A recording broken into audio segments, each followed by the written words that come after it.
Hey everyone, welcome to Raj economics and commerce classes. मैं हूं नीरज कुमार। जैसा कि आपको पता है बोर्ड एग्जाम होने वाला है ना। तो आज हम इकोनॉमिक्स का कुछ इंपॉर्टेंट न्यूमेरिकल्स को लेकर के आए हैं ना। ये इंपॉर्टेंट न्यूमेरिकल्स आप लोग को जरूर करना चाहिए, क्योंकि अगर न्यूमेरिकल क्वेश्चन कुछ इकोनॉमिक्स में पूछता है तो उसमें आप 100% मार्क्स ला सकते हैं। आपको पता होगा कि Raj economics and commerce classes Jharkhand के नाम से नया चैनल बना है ना। हमारा मेन चैनल है Raj economics and commerce classes RE, ठीक है। बट ये नया चैनल है, इस चैनल में सिंपली झारखंड के बच्चों के लिए जो है मैं कंटेंट बनाना शुरू किया हूँ, ठीक है। तो अपना प्यार दिखाइए, चैनल पे नए हैं तो सब्सक्राइब कर लीजिए, ठीक है। तो आज हम लोग जो इंपॉर्टेंट न्यूमेरिकल्स करेंगे ये वो न्यूमेरिकल्स है, अगर इससे रिलेटेड क्वेश्चन आ गया एग्जाम में, ठीक है, तो आप जरूर बनाना, ठीक है। वीडियो को एंड तक देखिए। चलिए शुरू करते हैं हमारा ये आज का सेशन। देखिए पहला क्वेश्चन है, कहता है output of good x decreases bye 50, है ना। मतलब एक्स वस्तु जो है हमारा गुड एक्स है ना, इसमें कमी आता है, कितना का 500 का आता है ना। And the output of Y increases by 50, और जो गुड वाई है उसमें बढ़ोतरी होता है, कितना का 500 का, ठीक है। तो कहता है द मार्जिनल अपॉर्चुनिटी कॉस्ट, है ना, MR, इसको सिंपली हम लोग बोलेंगे एमओसी है ना। क्या बोलेंगे? MOC। इसी को MRT भी कहते हैं, मार्जिनल रेट ऑफ ट्रांसफॉर्मेशन, सीमांत रूपांतरण की दर, है ना, या मार्जिनल अपॉर्चुनिटी कॉस्ट, है ना, सीमांत अवसर लागत। इसका फॉर्मूला होता है delta Y by delta X. मतलब y में परिवर्तन डिवाइडेड बाय x में परिवर्तन। कितना है? 500 बटा 500 डिवाइड करेंगे, कितना आएगा? 1। ऑप्शन नंबर डी, ठीक है। काफी इजी क्वेश्चन था। सेकंड क्वेश्चन जो हमारा है वो क्या है? A consumer want to consume two goods. एक उपभोक्ता है जो दो वस्तु का उपभोग करना चाहता है, मान लीजिए x वस्तु और y वस्तु, ठीक है। The price of good x are 4 and 5 respectively. वो दोनों गुड्स का प्राइस कितना है? 4 रुपया और 5 रुपया, है ना। मतलब प्राइस ऑफ x हमारे पास दिया है 4, प्राइस ऑफ y दिया हुआ है हमारे पास कितना? 5। क्लियर। कंज्यूमर्स इनकम इज 5, मतलब ₹20, m इनकम कितना है? 20। पहला क्वेश्चन इसमें कहता है write down the equation for budget line. देखिए जब बजट कंस्ट्रेंट या बजट लाइन की बात करें, बजट रेखा, उसका इक्वेशन होता है quantity of x into price of x plus quantity of y into price of y equals income, ठीक है। तो x यहाँ पे प्राइस ऑफ x दिया हुआ है 4 इंटू एक्स हो जाएगा, प्लस py की जगह 5 लिखेंगे, 5 इंटू वाई बराबर इनकम कितना? 20। ये हमारा क्या हो गया? बजट इक्वेशन, ठीक है। This is solution for the question number 1, है ना। अब कहता है second question, how much of good one can the consumer consume if she spend her entire income on that good, ठीक है। कहता है अगर एक कंज्यूमर है ना, वो सारा का सारा पैसा खर्च करता है गुड वन पे, मतलब ये गुड वन है एक्स हमारा, गुड टू है वाई, ठीक है। सारा का सारा पैसा अगर गुड वन पे खर्च कर दे, है ना, तो वो कितना क्वांटिटी खरीदेगा? तो देखिए बात है, हमारे पास बजट इक्वेशन कितना है? 4x प्लस 5y बराबर 20। अगर सारा पैसा वो गुड एक्स पर खर्च करता है, मतलब y का एक भी नहीं खरीदेगा, 0 बराबर 20। तो क्या हो जाएगा यहाँ पे? 4x इक्वल्स 20, है ना। तो x बराबर कितना हो जाएगा? 20/4 दैट इज 5। तो x का कितना क्वांटिटी वो परचेज करेगा? 5। क्लियर है। नेक्स्ट तीसरा क्वेश्चन है उसी प्रकार से कि अगर कहता है अगर सारा का सारा पैसा वो गुड वाई पे खर्च करे तो उसका कितना परचेज कर पाएगा, है ना। तो देखिए मतलब गुड वाई पे खर्च कर रहा है, सेकेंड गुड पे, मतलब फर्स्ट गुड जो एक्स है उस पर कोई खर्चा नहीं कर रहा है, मतलब एक भी क्वांटिटी उसका नहीं खरीद रहा है। तो 4 इंटू 0 प्लस 5y इक्वल्स 20, कितना हो जाएगा? यहां से बचेगा 5y बराबर 20, तो y बराबर कितना हो जाएगा? 4। क्लियर। ये हो गया y इक्वल्स 4, ठीक है ना। तो ये क्वेश्चन का हमारा आंसर रहा, है ना। चलिए तो नेक्स्ट क्वेश्चन है, कहता है consider the demand for a good at price ₹4, है ना। एक वस्तु है जिसका कीमत कितना? 4 रुपया, ठीक है। मतलब प्राइस ऑफ एक्स हमारा कितना है? 4, ठीक है। The demand for that good is 25 unit. कितना है? क्वांटिटी डिमांड कितना है? 25। Suppose price of the good increases to ₹5, है ना। नया प्राइस इसका क्या हो गया, इसका हो गया 5 रुपया। And as a result demand for the good fall to unit 20, जो डिमांड है वो घट कर कितना हो गया, 20 हो गया। ठीक है, तो प्राइस इलास्टिसिटी ऑफ डिमांड निकालिए, मतलब मांग की लोच को ज्ञात करें, है ना। तो सबसे पहले चेंज इन प्राइस निकालेंगे, क्या होगा 5 - 4 दैट इज 1। उसी तरह चेंज इन क्वांटिटी निकालेंगे, ठीक है, क्या होगा 20 - 25 मतलब कि होगा -5। इलास्टिसिटी ऑफ डिमांड का फॉर्मूला होता है minus change in quantity bye change in price into price of that commodity और क्वांटिटी ऑफ दैट कमोडिटी। ठीक है, तो माइनस चेंज इन क्वांटिटी कितना -5/1 इनटू प्राइस शुरुआत में कितना है 4 है और शुरुआत में क्वांटिटी कितना है 25 है। माइनस माइनस कैंसल हो गया, 5 5 जा तो कितना होगा 4/5 दैट इज 0.8 हो गया आंसर। ठीक है, काफी इजी क्वेश्चन। तो चलिए नेक्स्ट क्वेश्चन है, कहता है suppose the price elasticity of demand for good is -0.2, मतलब इलास्टिसिटी ऑफ डिमांड कितना है -0.2 है ना। If there is 5% increase in the price of the good, है ना, कहता है परसेंटेज चेंज इन प्राइस जो है, इन प्राइस वो बढ़ा है तो पॉजिटिव में ही रहेगा, कितना है 5%। क्लियर, तो कहता है by what percent will the demand of the good go down, है ना, मतलब कितना परसेंट डिमांड घटेगा। तो इलास्टिसिटी ऑफ डिमांड का फॉर्मूला देखिए यहाँ पे लिखा हुआ है ना, क्या होता है percentage change in quantity demanded, है ना, वो कितना है हमारे पास, वही तो निकालना है, percentage change in quantity demanded divided by percentage change in price कितना है 5, और ईडी हमारा कितना दिया हुआ है, ईडी के जगह पर डायरेक्टली हम लिख दे रहे हैं, दिया हुआ है -0.2, मल्टीप्लाई करेंगे कितना होगा 1 बराबर यही हो गया percentage change in quantity demanded. मतलब क्वांटिटी डिमांड में कितना चेंज होगा 1% का कमी होगा, माइनस में है मतलब 1% कम हो जाएगा क्या डिमांड, अगर कीमत 5% बढ़ा तो।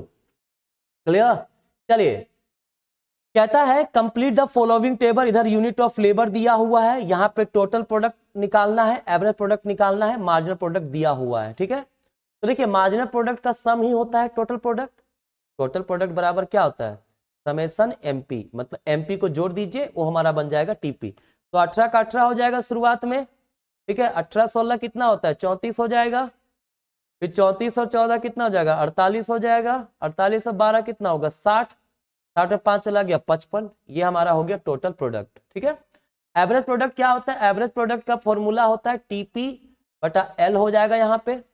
तो 18/1 18, 34/2 17, 48/3 16, 16 बाय इधर 15 होगा, इधर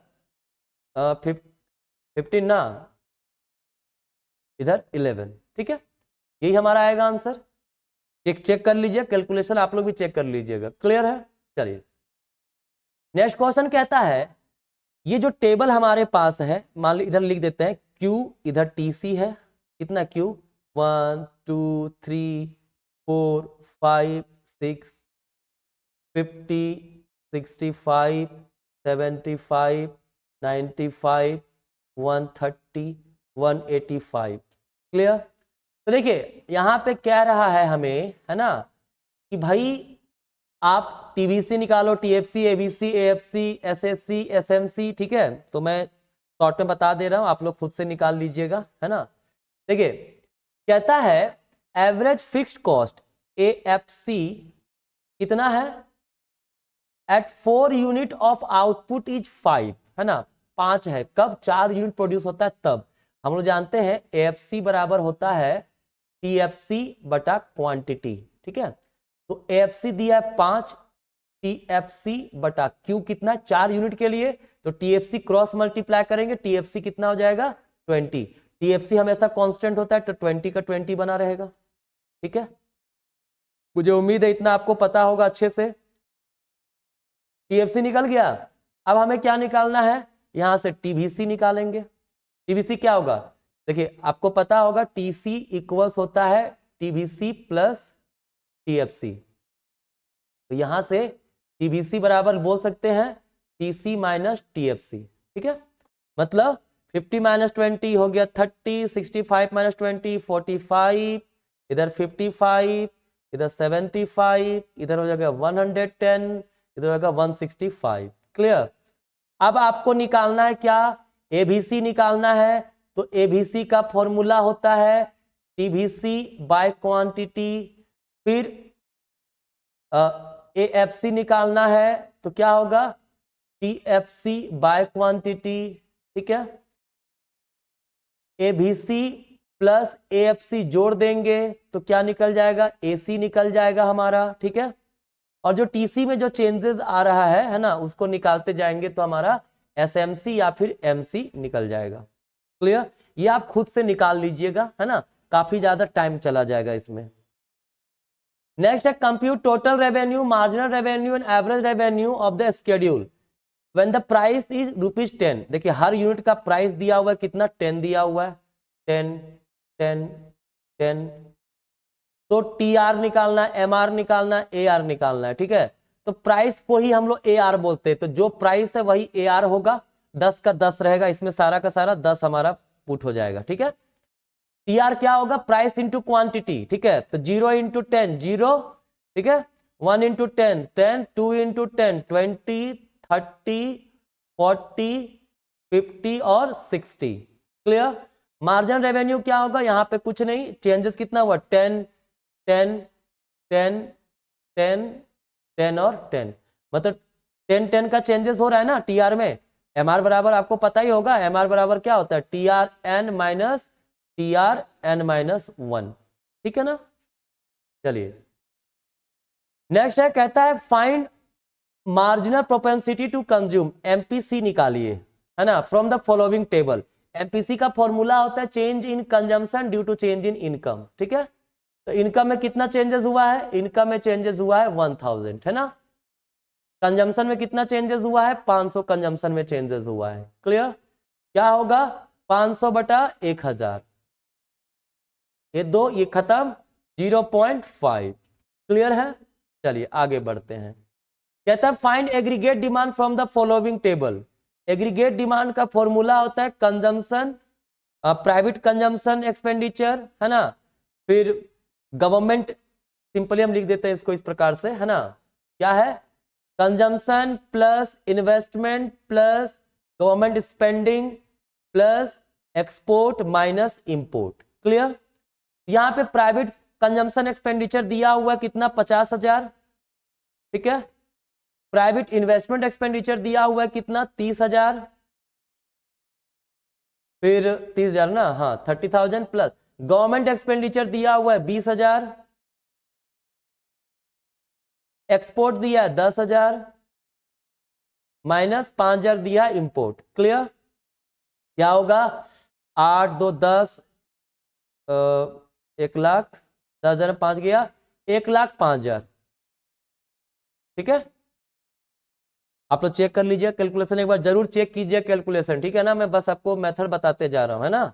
चलिए आगे क्या है, आगे कहता है find saving function when consumption function is given इतना। देखिए सेविंग फंक्शन का देखिए इक्वेशन यहां दिया हुआ है ना, देखिए इनकम बराबर होता है कंजम्पशन प्लस सेविंग, है ना। तो सेविंग बराबर क्या होगा, इनकम माइनस कंजम्पशन होता है ना। तो क्या होगा, हमारे पास इनकम वाई का वाई दिया है माइनस कंजम्पशन कितना दिया है, 500 प्लस 0.5 वाई।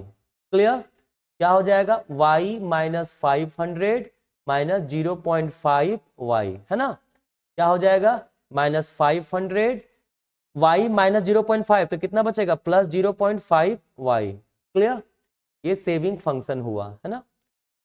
देखिए ये जो माइनस सी था, ये जिस समय ऑटोनोमस जीरो इनकम पे जो कंजम्पशन होता है वो दिखाता है, 1 माइनस बी जो वो एमपीएस को दिखाता है, मतलब यहाँ 0.5 हमारा एमपीएस है। ठीक है, तो ये हमारा सेविंग का इक्वेशन हुआ। क्लियर।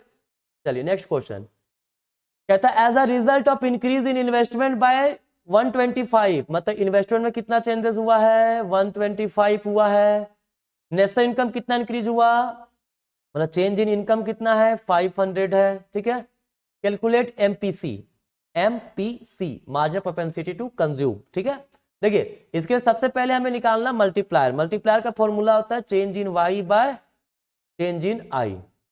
चेंज इन वाई कितना 500 बटा 125 डिवाइड करेंगे 4 आएगा। क्लियर। तो मल्टीप्लायर का एक और फॉर्मूला होता है 1/1 माइनस एमपीसी। दूसरा फॉर्मूला क्या है 1/1 माइनस एमपीसी। तो के क्या है 4 है, 4 बराबर 1/1 माइनस एमपीसी कितना है भाई, हमें वही तो निकालना है एमपीसी। क्रॉस मल्टीप्लाई कीजिए 4 माइनस 4 एमपीसी इक्वल 1। तो 1 इधर आएगा तो इधर 3 बचेगा, उधर ले जाओ तब 4 एमपीसी आ जाएगा। 1 इधर आया 3, 4 उधर चला गया तो 4 एमपीसी। तो एमपीसी बराबर हो जाएगा 3/4 मतलब 0.75। ठीक है, कितना हो गया 0.75। राइट। चलिए नेक्स्ट क्वेश्चन कहता है as a result of increase in investment, investment में इंक्रीमेंट हुआ है ना, नेशनल इनकम राइजेस बाय 600। ठीक है, कहता है जब हमारा कुछ इन्वेस्टमेंट चेंज हुआ, क्लियर, तो इनकम कितना हुआ 600 बढ़ा। ठीक है, if MP marginal propensity to consume मतलब एमपीसी दिया हुआ है 0.6, तो बताइए कि चेंज इन इन्वेस्टमेंट कितना हुआ, इन्वेस्टमेंट कितना बढ़ा, है ना। तो इस क्वेश्चन में अगर ध्यान से देखा जाए तो हमें निकालना है चेंज इन इन्वेस्टमेंट। तो क्या करेंगे इसके लिए, सबसे पहले मल्टीप्लायर का वैल्यू निकाल लो, 1/1 माइनस एमपीसी होता है। तो k बराबर क्या है 1/1 माइनस 0.6 मतलब 1/0.4 कितना होगा 2.5। मल्टीप्लायर कितना हो गया 2.5। अब एक फॉर्मूला होता है ना मल्टीप्लायर का, मैंने बताया change in income due to change in investment. ठीक है, पुट कर दीजिए 2.5 बराबर इनकम में कितना चेंजेस हुआ है 600 बटा चेंज इन इन्वेस्टमेंट। ठीक है, तो चेंज इन इन्वेस्टमेंट बराबर क्या हो जाएगा 600 बटा 2.5। क्लियर। तो डिवाइड कर लीजिए कितना 600 डिवाइडेड बाय 2.5 कितना होगा 240। जब 240 इन्वेस्टमेंट में चेंजेस हुआ 240 करोड़ रुपया, तो जो इनकम बढ़ा वो 600 करोड़ बढ़ा। ठीक है, तो ये हमारा आज का सम इंपॉर्टेंट न्यूमेरिकल्स था, जो इंपॉर्टेंट है किसके लिए, जैक बोर्ड क्लास 12 के स्टूडेंट के लिए, चाहे वो सीबीएस, चाहे वो आर्ट्स के स्टूडेंट हो, साइंस के स्टूडेंट हो, कॉमर्स, सबके लिए इंपॉर्टेंट है। ठीक है, तो चलिए आज कहीं तक मिलेंगे नेक्स्ट क्लास में, तब तक के लिए धन्यवाद।